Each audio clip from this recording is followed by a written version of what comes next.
রুদ্ধ কণ্ঠে বলছে, প্রভু আমি তো পারবো না, কারণ একাদশীতে অন্ন সেবা করা পাপ, আমি পারবো না। তুমি একাদশী করেছো, তুমি খেতে পারবে না, তুমি আমার দ্বারা পাপ করাবে, আমি তো পারবো না। এইবার পাখিকে ডেকেছে, পাখি তোরা অন্তত খেয়ে যা, কারণ এটা আমি ফেলে দিতে পারি না, আমার মাকে অপমান করা হবে, তোরা খেয়ে যা। পাখি এসে বলছে, প্রভু ক্ষমা করে দাও, একাদশীতে অন্ন সেবা করা পাপ, আমরা পারবো না।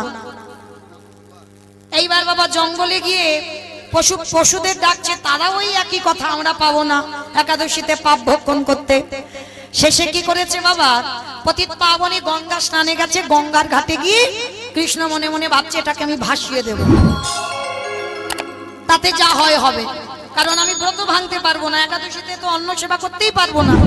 তো এইবার অন্নটা নিয়ে গঙ্গাতে ভাসাতে যাবে, পতিত পাবনী গঙ্গা উঠে বলছে, দাঁড়াও,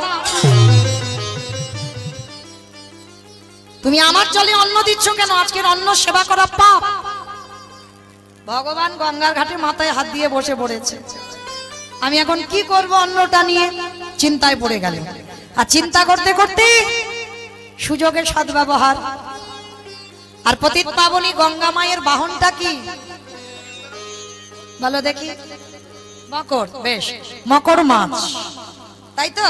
যারা পতিত পাবনী গঙ্গা মায়ের ছবি দেখেছেন, মকর মাছ, হ্যাঁ, ওই মকর মাছ এমতো সময় ওই গঙ্গার উপরে উঠেছে, উঠে প্রভুর কাছে প্রণাম করে বলছে, প্রভু